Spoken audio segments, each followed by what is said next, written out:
We're just 10% of the way through the baseball season, and as we all expected, the Twins are at the top of the American League.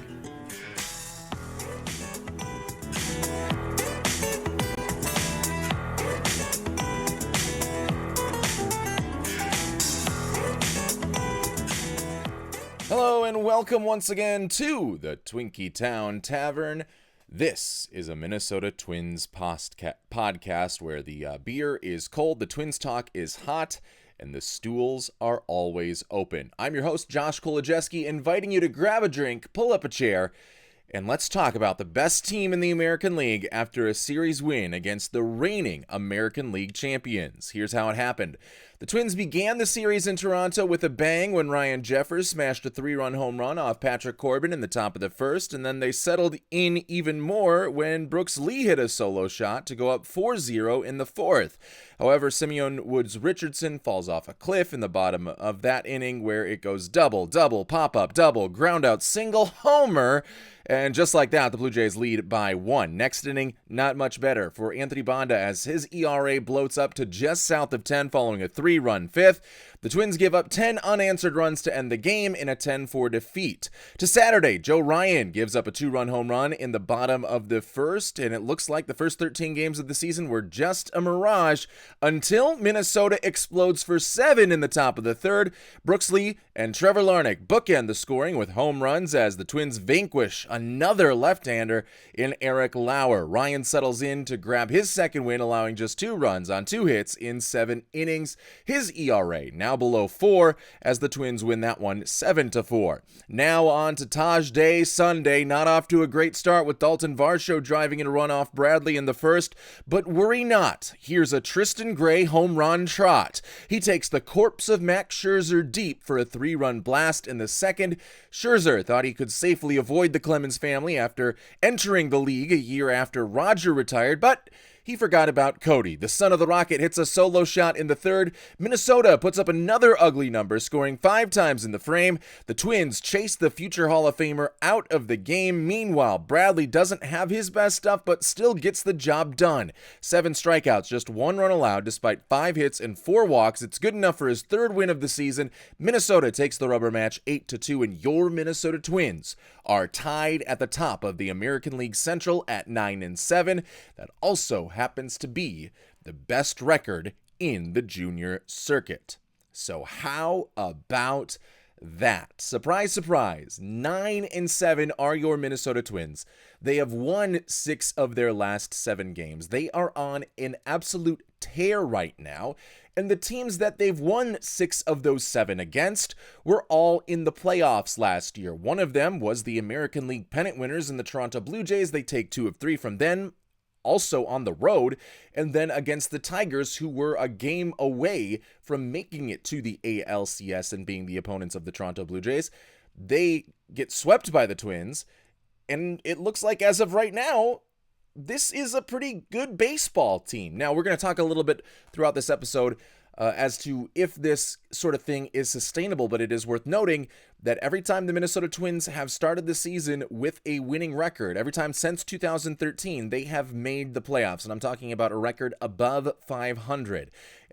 So at 9-7 this year, it was in 2020, they began, I think, 10-6, 2023, they began 10-6 or 9-7.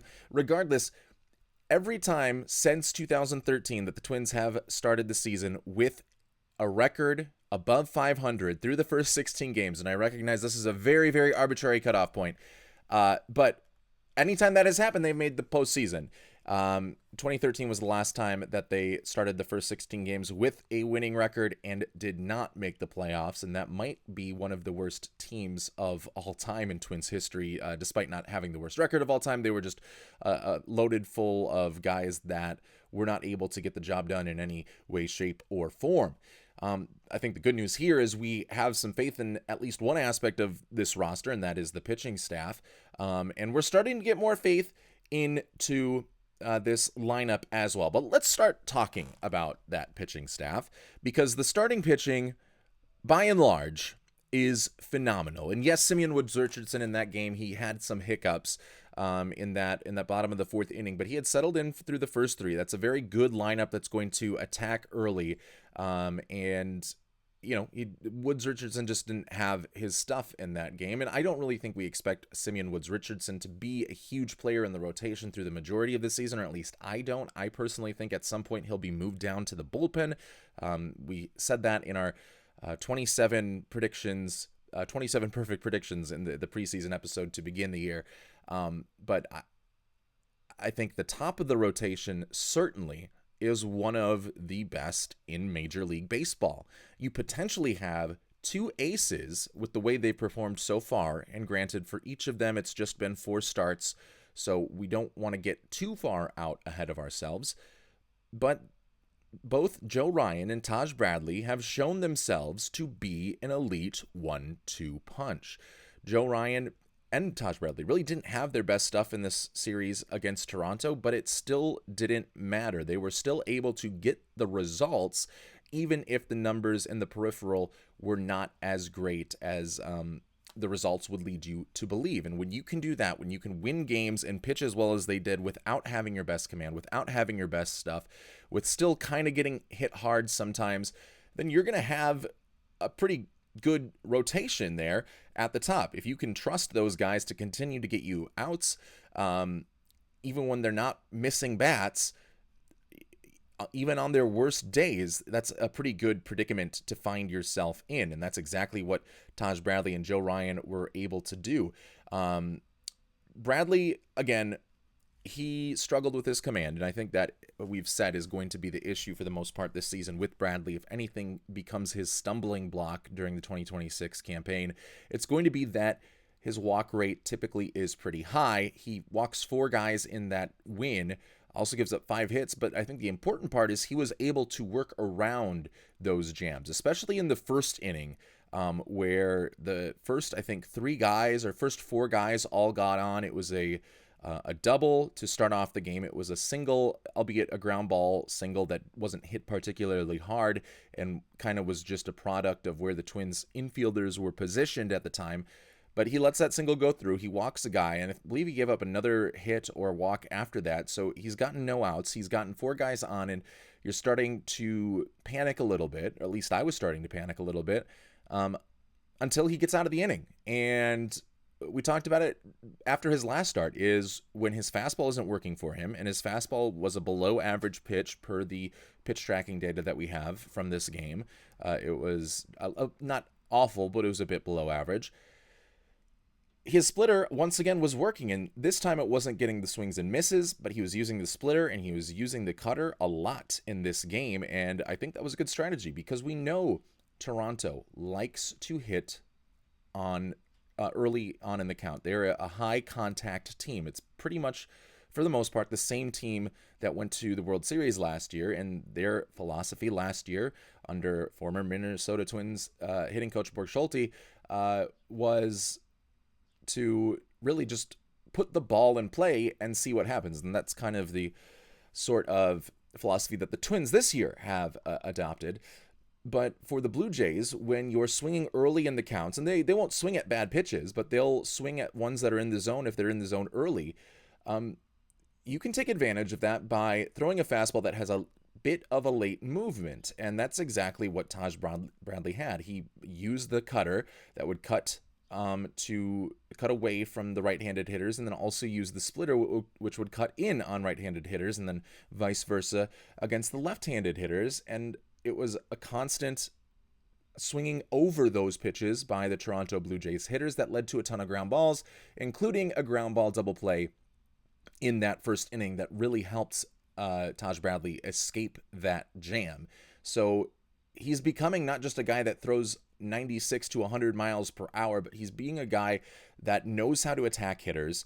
And a lot of that credit goes to Victor Caratini. Derek Shelton said it after the game that on a day where Taj Bradley wasn't great, it was Victor Caratini kind of picking him up, calling the game, settling him in, and allowing him to grind through the 5 innings to get his 3rd win and only give up the 1 run.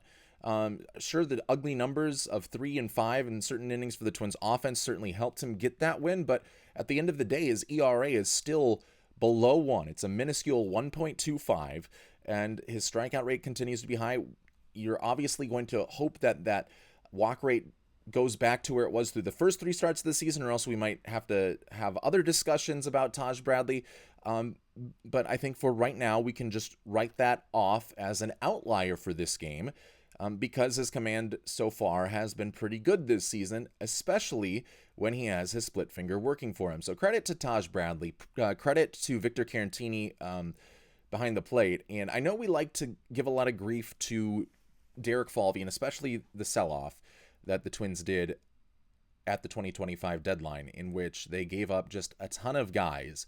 But I think Derek Falvey has set up this team for tremendous success, given the borders he was given by the owners of this team and the payroll that he knew he would have. He knew he would not be able to keep a lot of these arbitration eligible relievers at the price that arbitration would likely grant them. Or Carlos Correa, obviously we're offsetting that contract. He knew that we would not be able to do anything in free agency and would have to cut these guys anyway in order to get under the limits that the Pohlad ownerships had set. So he did a sell-off and maximized what the Twins could do. He gave a reliever for a starter in Taj Bradley. He traded a first baseman and a reliever for a good minor league hitter who's hasn't had a ton of time up in the big leagues, has struggled when he has, in Alan Rodin, and a top pitching prospect, at least in my mind, in Kendry Rojas. He signs Victor Carantini before he gets fired. So he has his fingerprints all over this team, and I think he does not get enough credit for maximizing what this team can do, maximizing what he can make out of a roster that was depleted through no fault of his own, but through the fault of the Pohlads in what they have regulated this budget that they need to have, the payroll that they need to have in order to, I guess, make as much money as possible. And we'll talk a little bit later on in the week about why even this new owner, who seems to be friendly with the fans, probably is going to be just one of the old Pohlads. We'll talk about that on the off day this week. But Falvey brings in Carantini. Falvey trades for Taj Bradley, and those two are a significant part of Sunday's win. Also, Falvey in another sell-off in 2021, which was not as... there weren't as many guys traded in that sell-off, but it was still a pretty significant sell-off in 2021. He sends Nelson Cruz to Tampa Bay for Joe Ryan.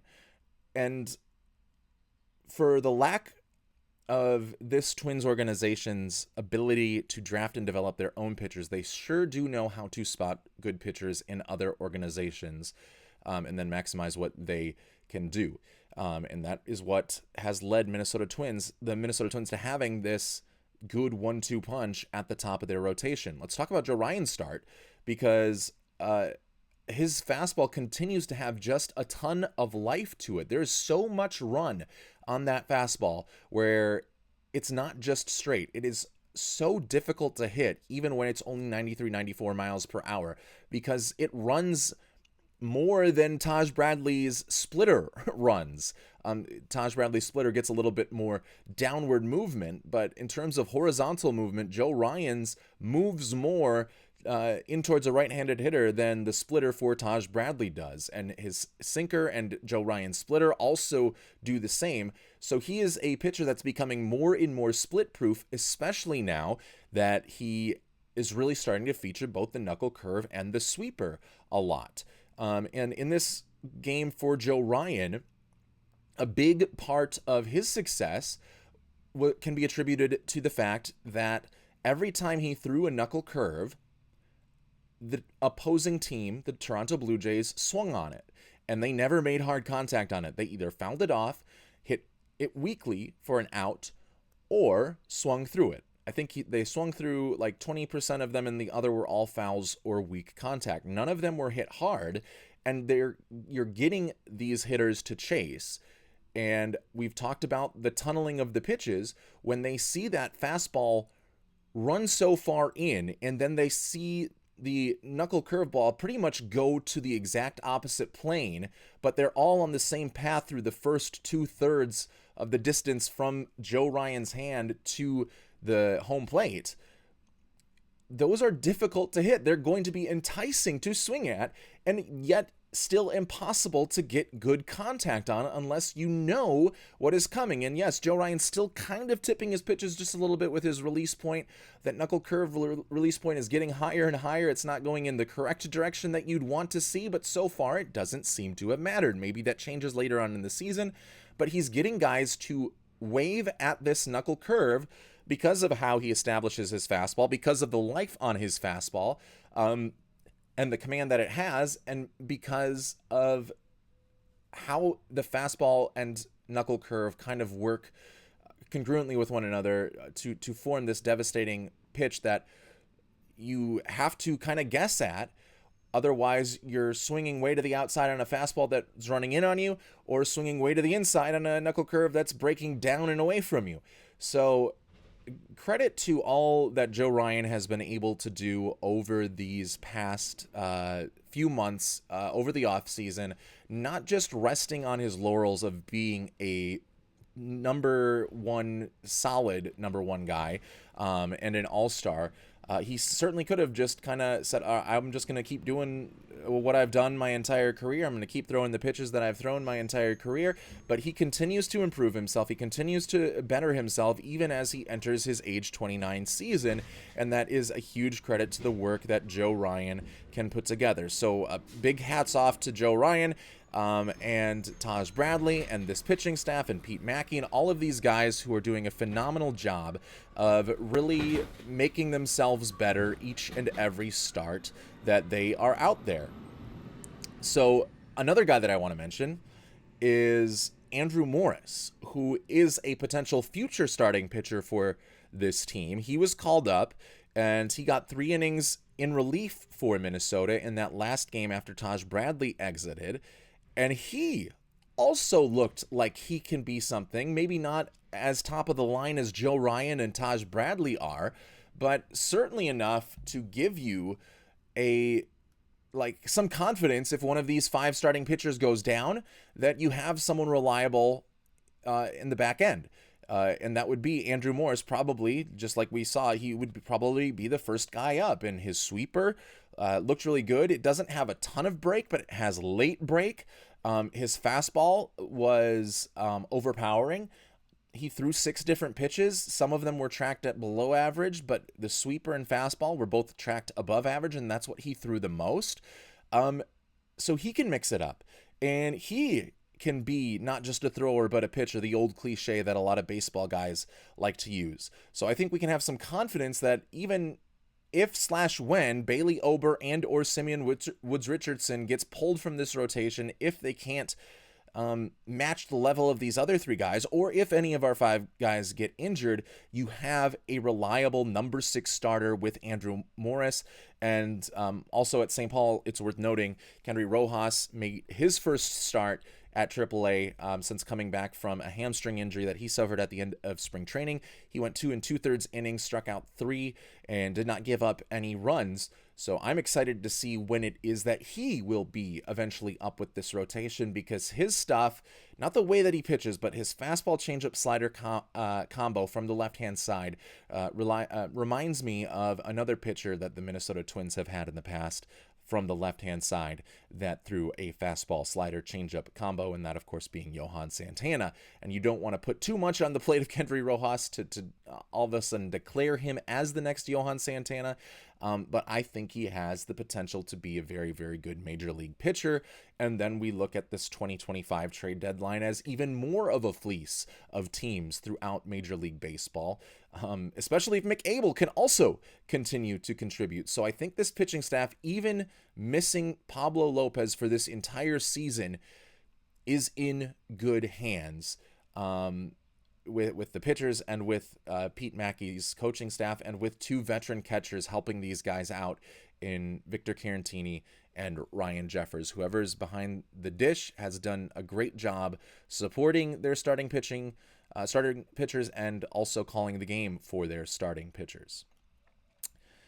I want to move on to Brooks Lee, because here's a player that I, through the first week and a half of this season, had really kind of rolled my eyes at and said that you probably need to send him down to AAA to give him some time to develop, or at least catch back up to pitching, and to track pitching better, because through the first week and a half of the season, he just did not have it. He was swinging above changeups. He was chasing everything. He was making contact.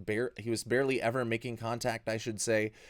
And things kind of have flipped a switch since those first 2 weeks or so of this season, to the point where Brooks Lee hits 2 home runs in this series against the Toronto Blue Jays.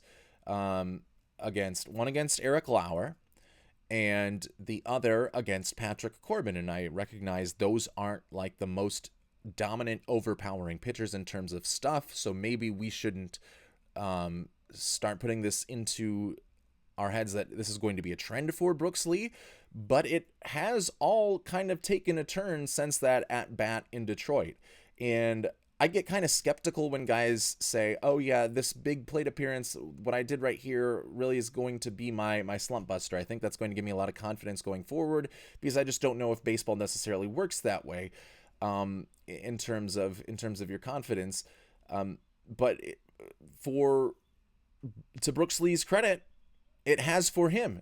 He had that bottom of the 8th 2-run single to give the Twins a 3-1 win over the Detroit Tigers in that finale, and that has turned around his fortunes at the plate. His OPS is above 700 all of a sudden. He has 2 home runs. He's still not a great fielder at shortstop, and I think maybe if you have Ryan Kreidler on the team, you put Kreidler at shortstop and put Brooks Lee maybe over at second base and see what Luke Keeschel can do in the outfield to kind of maximize what you can get defensively, because I think Brooks Lee is a little bit of an upgrade at second base, and I don't think that Luke Keeschel's too much of a downgrade for like Matt Wallner in right field. So regardless of that, though, regardless of the defense, he's turned his bat around significantly.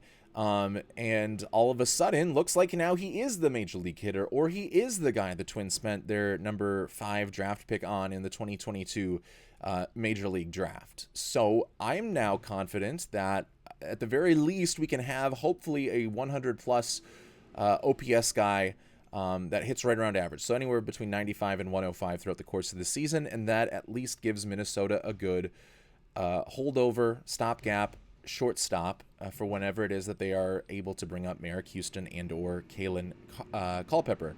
And I think after what those guys come up, then Brooks Lee is a valuable Willie Castro type utility man for your team.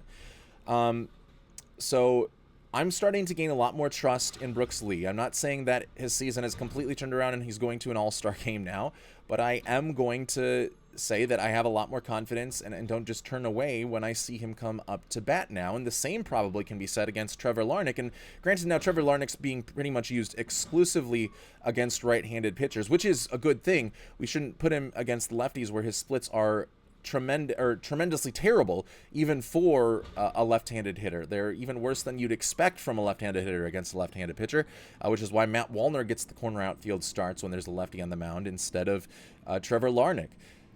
But Larnach is hitting well. He hits a home run. He has a couple of base hits. He's putting good contact on it, and he is taking advantage of the split advantages that he has against right-handed pitchers when he's out there. And if Larnach can do that, then you've got yourselves a good platoon between him and Austin Martin, at least you'd hope, for the early parts of this season, and then see if any of the guys from the minor leagues with Gabriel Gonzalez, Walker Jenkins, Emmanuel Rodriguez earn their stripes down in St. Paul and force their way onto the team. But until that happens, you've got some faith in the Martin Larnach platoon. And also Tristan Gray as, for at least the next 2 weeks, probably your starting third baseman, has been hitting really well. And this is a journeyman that had never really hit that well, maybe in the minor leagues, but in his limited stints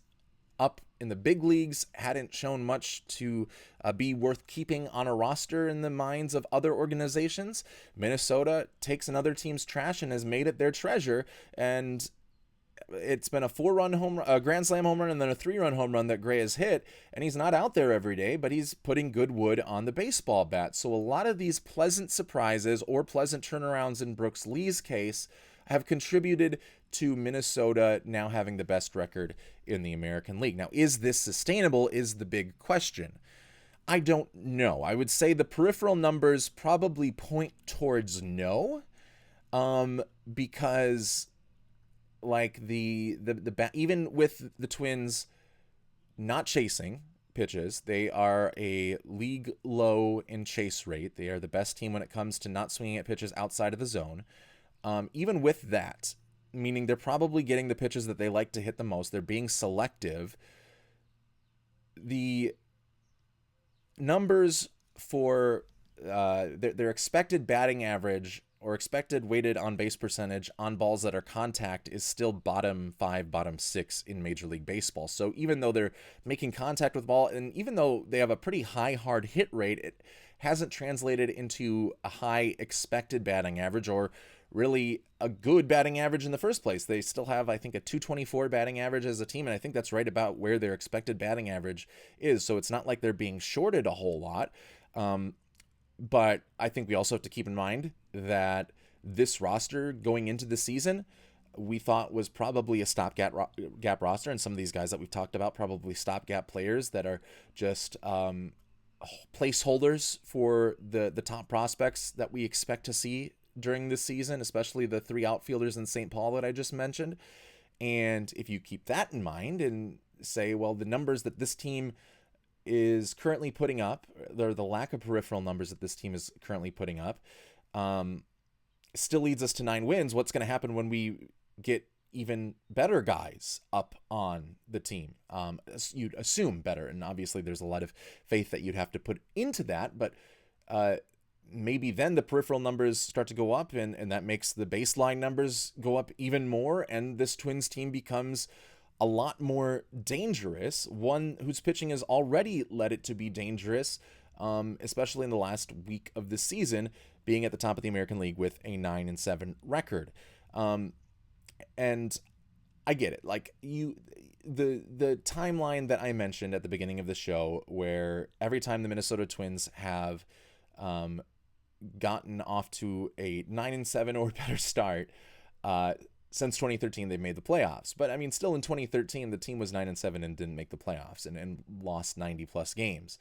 So I'm not just going to automatically say that it looks like things are fixed and that, yes, this long-term success is sustainable. But I think there are some reasons to have hope, even if right now I would say the probability is that it is not super sustainable. But you also, again, have to keep in mind that Byron Buxton isn't hitting well. And even as bad or maybe as good as you think like some of these hitters like Trevor Larnach or Ryan Jeffers or Brooks Lee have been, I think their numbers are not being propped up by any means. I don't think that they are...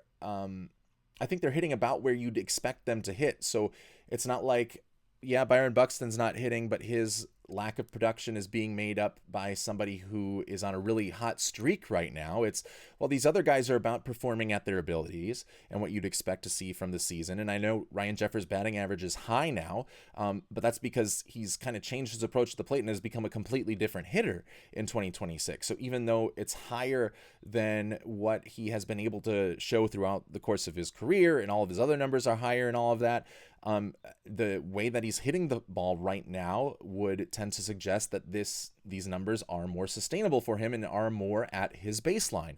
So when you keep that in mind, and keep in mind that a ton of prospects are coming up, and keep in mind that Byron Buxton is going to improve, you'd assume, and hit better at the plate and put up better results at the plate. I think that all packages into this offense becoming better later on in the season than even it is peripherally right now.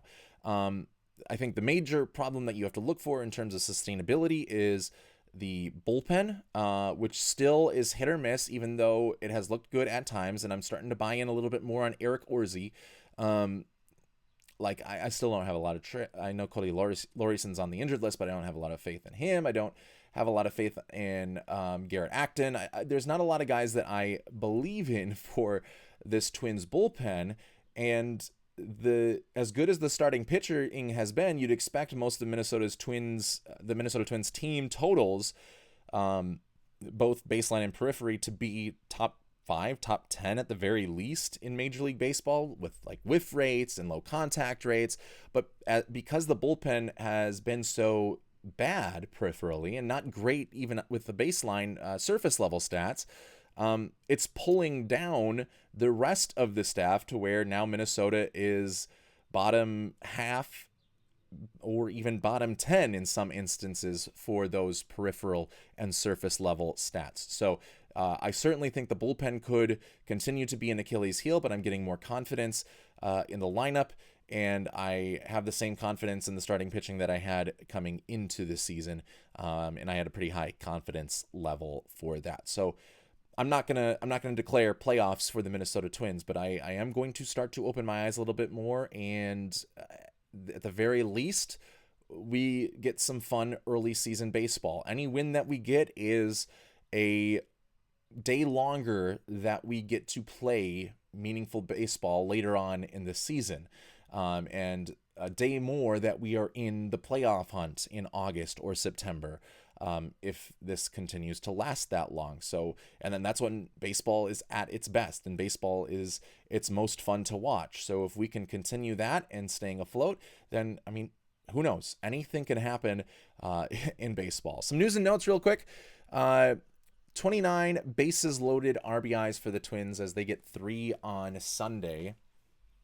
And that is the most in Major League Baseball. And that's 29 RBIs with the bases loaded in just 16 games this season. And to put that into perspective, the Minnesota Twins as a whole last year had 74 bases loaded RBIs in their 162 games. So we are at a rate right now that would dwarf that. We are almost halfway to that number through 10% of the season. So Minnesota's situational hitting has become a lot better, and maybe that's just the regression to the mean of 4 to 5 years of not being able to hit with the bases loaded, or maybe it's just the new approach that this team has at the plate, which is a priority on contact, but good contact, and not chasing pitches out of the zone. Also, Royce Lewis, Cody Laurison, both on the injured list.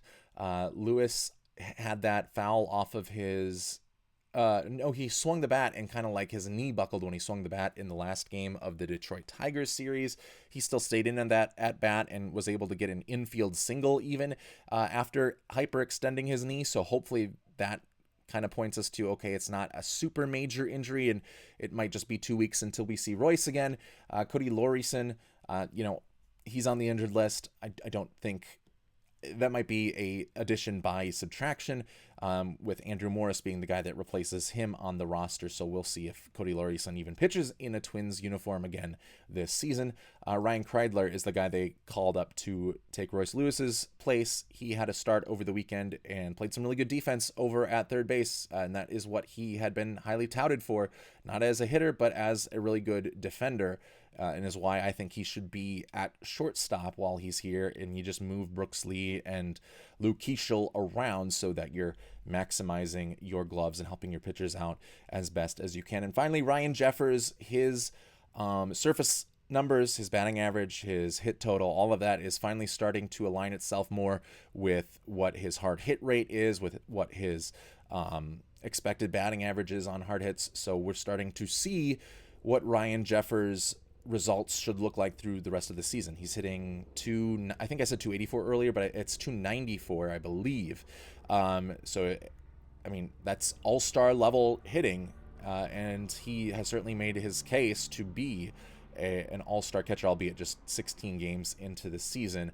And that seems premature, but I was reading through some in a series that I'm doing over on the Grey Duck Sports TikTok and Twitter. which you can follow at Grey Duck Sports. I'm doing a series on the Minnesota sports curse. And one of those curses is the Minnesota Twins of 1961 that got off to a 9-3 start, were the best team in the American League in their first season. They had beat also the world champion Yankees in their first game ever, or I guess the American League champion Yankees. And 12 games into the season, the Star-Tribune was, or the Minneapolis Star, whatever it was back then, was making a serious effort to put Earl Batty as an MVP candidate. And Earl Batty was a great catcher, but if they can, and granted, 60 years ago now, but if 65 years ago Star-Tribune can put Earl Batty as the front runner for MVP, 12 games into the season, then in 2026 I can put Ryan Jeffers as the front runner for American League catcher in the All-Star game through 16 games, and I will not apologize for it. Up next, the Twins return home to take on Boston tonight. Garrett Crochet on the mound for the Red Sox. He's 1-2 with a 3.49 ERA against the Twins in his career. So not great or not bad numbers, certainly not elite numbers, pretty good numbers though. And he's also struck out more than a third of the Twins batters that he's faced in his career, 40 out of the 119 that he has gone up against with both the White Sox and the Red Sox. Bailey Ober is on the mound for Minnesota, and he had a better start his last time out, but the stuff still at a low level.